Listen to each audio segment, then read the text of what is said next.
As per usual, I'm tight for time as I leave Ontario. I was up early this morning, so was Amy. Starbucks a little slow. It cost me about 5 minutes post time this morning. We get on the track, train the horses. We'll talk about them in a minute. Addie, that's got to go way down, honey. We'll talk about them in just a minute. You know, yesterday, I was hopeful. Bless the warrior. Would he be okay? Texong Soprano, how would he bounce back? I had a brief chat with Megan last night, and she was saying that a lot of her horses in her barn are acting a lot like ours. We're not the same. Ours had temperatures. Even here in Ontario, we had to scratch Trosa. That's a girl. We had to scratch Trosa tonight because of a little bit of mucus and high temps that caused mucus. Now, we didn't see the mucus per se in Ohio, but definitely those high temps. No, Megan said her horses seemed fine. There was no temperatures, no issues. They seemed in working order, but weren't when push came to shove. Now, that portion of the sickness is very similar to what we saw. No real indications. Now, remember, about 3 weeks ago, I'd said to you, almost every horse in our barn that raced out of Ohio that week just seemed flat. Just seemed a little off. And when you're off a little bit, it can obviously look quite poorly. Like, you think of Texong last night, as soon as Scotty abandoned the 4-hole or whatever it was, he began to retreat. He got into the turn, he got running in, I think a little bit like he always does, and then he began to retreat more. And then it ended up looking like a terrible mile. So I know that type of trip bothers Scotty. I know that would bother him a lot because racing, there's not much you can do.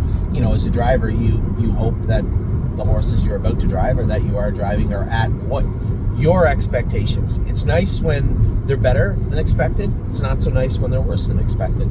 All you can do is drive them as they're supposed to be. And unfortunately, they're living, breathing animals, and that can't always be. So Texong was a little flat last night.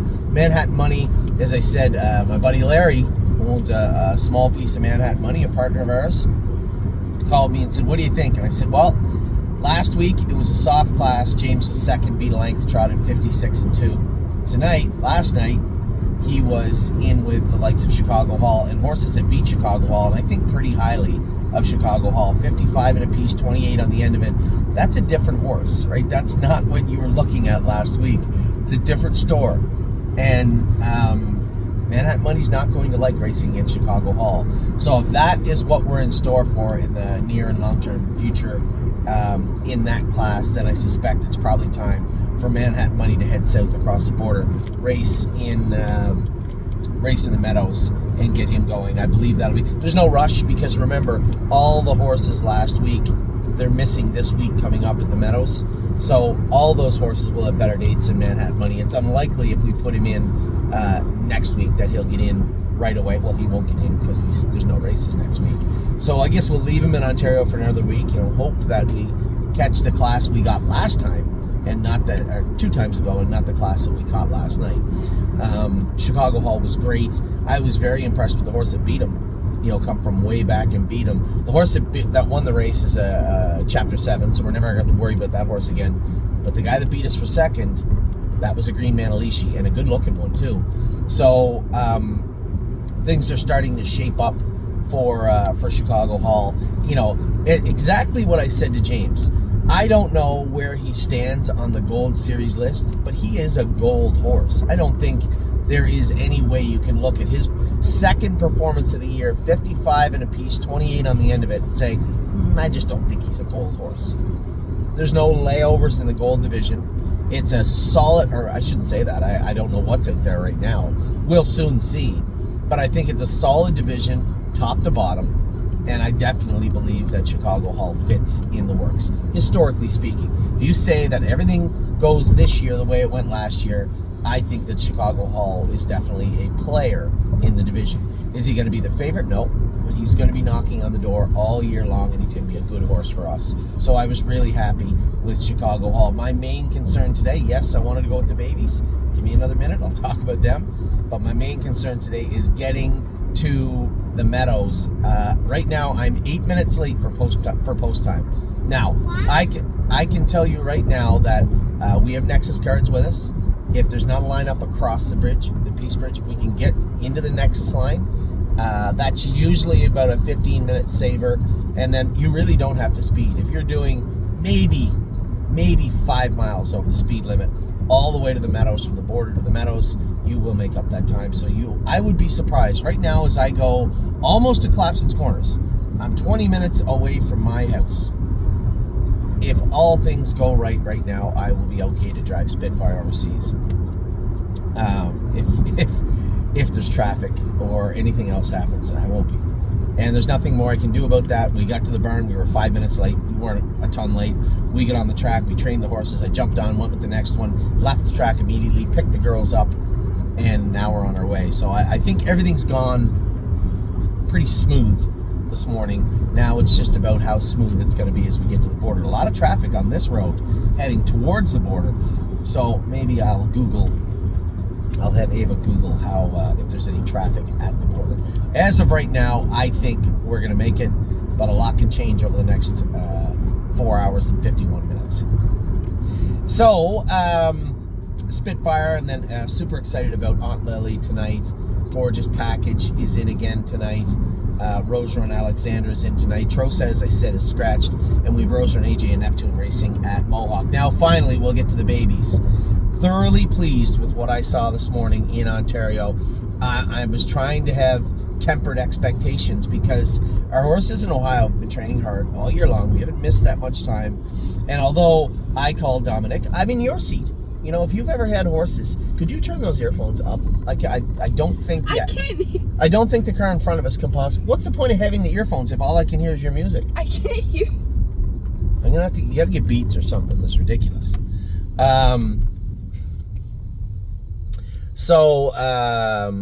Our horses in Ohio were trained hard, and I saw them. And, you know, if you're an owner, right, you've owned horses before with other people, you know, when you pick up the phone and say, hey, how'd the horse go this week? And they're like, oh, great, you know, with the last half 106 and blah, blah, blah. But you never saw the mile. You always have that little voice saying, is he really that good?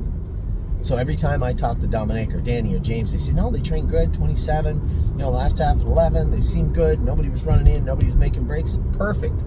Hang the phone up or you stop texting, you're like, really? You always want to trust but verify. So, Ronald Reagan. That's correct. And I can tell you today I verified. They were all great. The only one that acted up, Sterling Hanover, made a break on Amy. Now I get there and they had hobbles on Sterling Hanover. I said, well, what are you doing with the hobbles on? And they looked at me and I immediately knew that they didn't know he didn't wear hobbles. They just assumed he came here and he wore hobbles. So he's been wearing hobbles. I think we're just going to put a set of 5/8 on him up front, take the hobbles back off of him. I didn't like his gait as much as I did without the hobbles on, and quite frankly, he made a break on Amy in the first set with them. What's the benefit? Where's the... I got to get out of this lane. This horrible lane. Thank you, car. Much appreciated. Don't run into the SUV. 2 transport trucks, that means I'm going to get out ahead of them.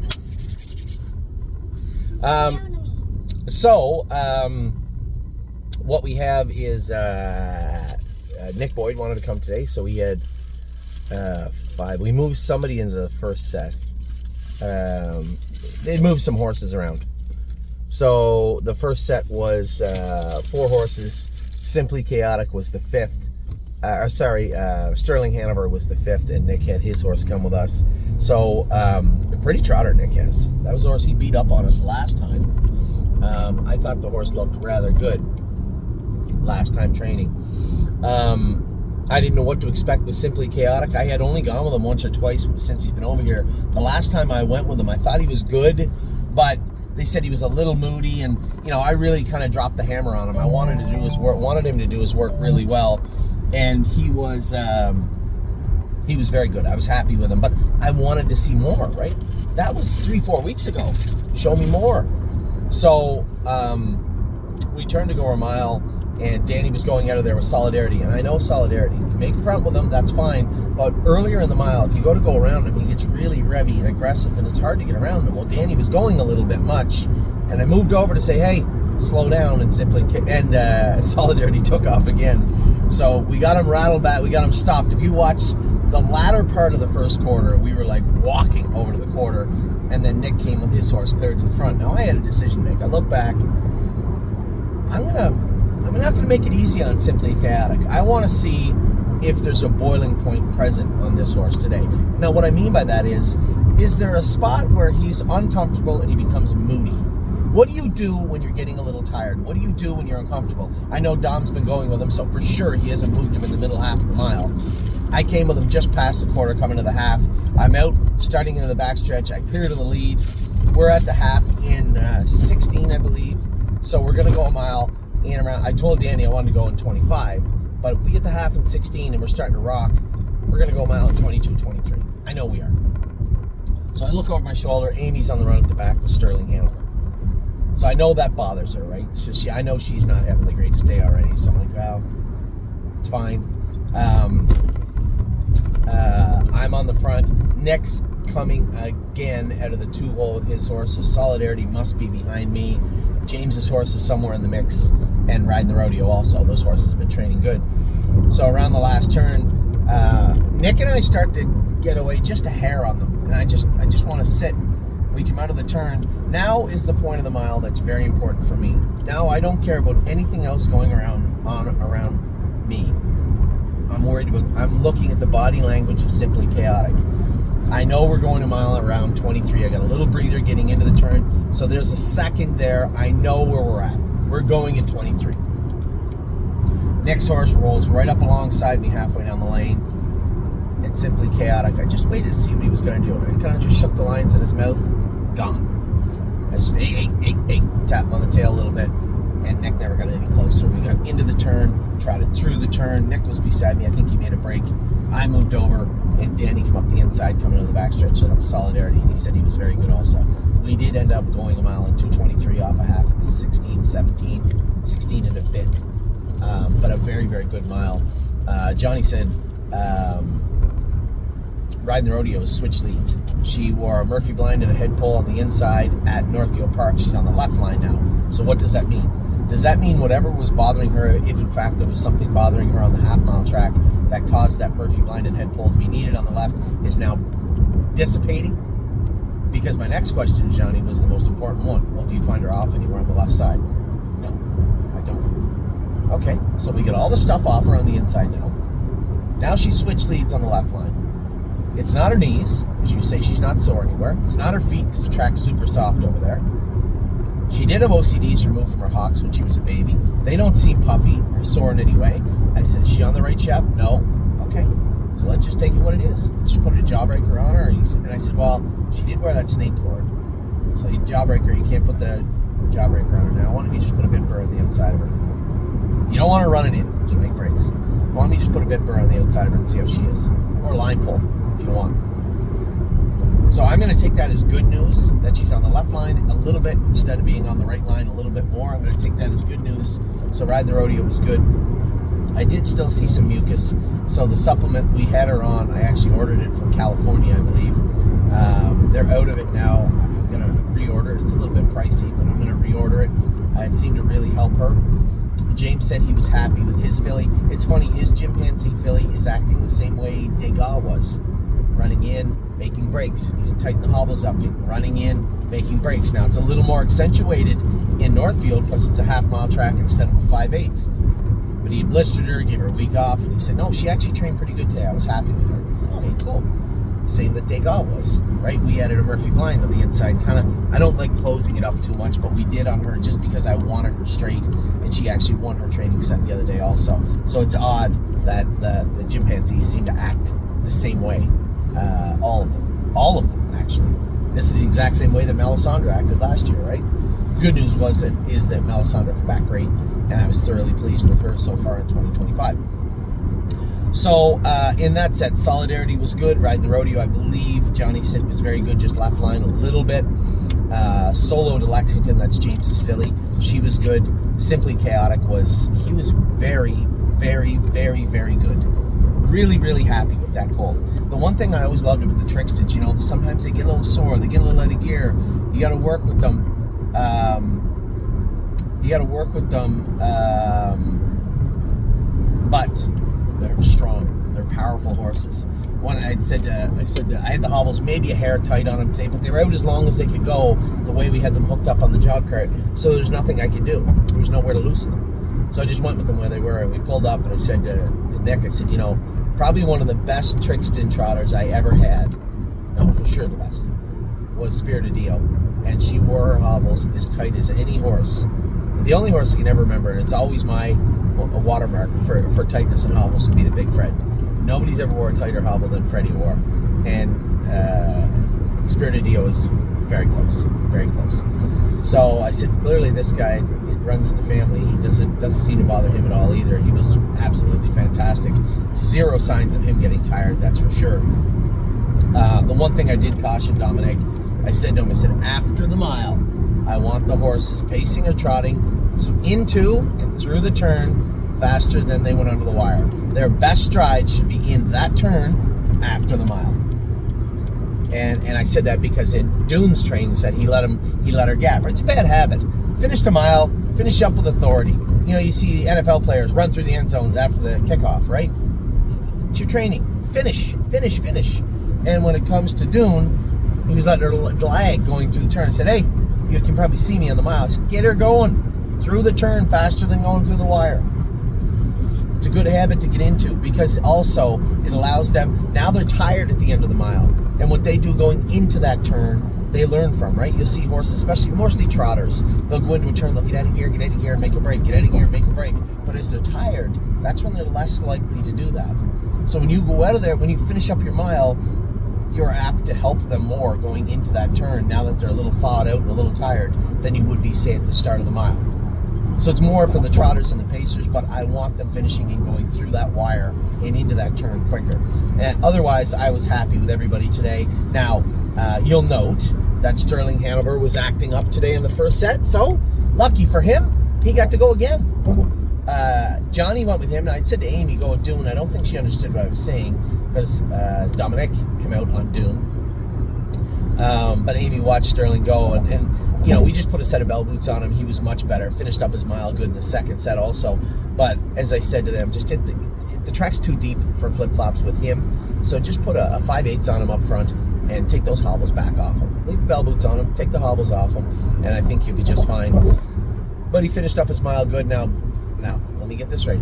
Bianco Spiaggi was the one I went with. Now, they told me he'd been in 35. He arrived in Ontario with a bit of a temperature, so he gets stretched out. You could tell, watching him go today, that he'd never been that speed before, but he was eager to do it. He finished up fine, and by the time I walked him back up to Harry's Barn afterwards, coming off the track, he'd all but blown out. So I'm not too concerned with it. My take on it is very simple. He's been training since October, November. He's got plenty of work in him. You know what? He's an athlete. Sometimes you can run the stairs a little bit extra. And stretching him out a little bit isn't going to hurt. If he gets stretched out going a mile and 25, come on. They're athletes. They'll bounce back just fine. So Bianca Spiaggia was good. I was happy. He made a break going into the turn afterwards. And I think he was a little tired. Got in just a hair. Maybe fell apart. Rolled off stride. But again, that's just indicative of him not ever being at that speed before. We did go a mile and 25. And he was okay. Lifting Legend and Dune had been there before and both looked very, very good. Sterling Hanover finished up with them also. So a good set in set number 2 from Ontario also. Now everybody in Ohio is training today. I have not got an update yet from anyone, but I will. I want to hear about how all of them trained. But as of right now, how are we doing for time? I'm making up time here. 2:30. I'm plus 5 minutes right now. I need to make up 15 minutes. 17 minutes would be great over the next 4.5 hours. If I can make up 17 minutes between here and the Meadows, all is well, which I suspect I can do. So, I hope you're having a great start to your day. It has been a great start to my day. Very, very happy with the way the babies went today in Ontario. Pretty well happy. I mean, when you look at the racing last night, sure, I want to see Westland Warrior do better. Westland Warrior is an okay overnight horse, right? And when he's not on his game, if he's at like 90%, that's what you get yesterday. So I suspect we're going to draw his blood, see a few little things that are wrong with him, fix them up, and he'll be better. We got an extra week now, right? No point taking him back to race him in the non-winners a 2 claimer or something in Northfield, but that's likely where he's going to end up after. I don't see him being a Sire Stake or Stallion Series colt. I could be wrong, but we'll see. But he'll be a useful overnight horse. I would be remiss if I said I wasn't disappointed, but he's beat me down pretty good now, this horse, from where I thought he could be. I know what he could be, but he doesn't, and he's not too worried about finding out at the moment. So we're going to race him where he's going to continue to be 8-5, 9-5 outside of this series, and get him back on track. Really happy with Chicago Hall's Mile last night. I know that Jody was very happy with him also. Manhattan Money, just a little bit out of his depth. That was a much tougher non-winners at 2 than it was the week before. So is it time for maybe him to come south? That's very possible also. So that is what went on yesterday, and obviously Texon Soprano a little bit under the weather. Megan will get him squared away. It's just tough racing. There's no easy races at Yonkers. When you're not on your game, that's how you look. And, you know, it's just a matter of getting him back on. This is just part of horse racing. Megan knows this. Scotty knows this. Everybody does. And we'll have it back going in the right direction very, very soon. So that is where we're at heading into today. A big, big night of racing tonight ahead of us. A big day tomorrow. But a big night tonight, aside from Trosa being scratched. Spitfire Overseas, that's what I'm racing to make here this afternoon. Aunt Lily tonight, gorgeous package, Roser and Alexander. And then in Ontario, we have Roser and AJ and Neptune. So I'll let you go. Have a great Saturday. Good luck to all my partners. It has been a great start to the day.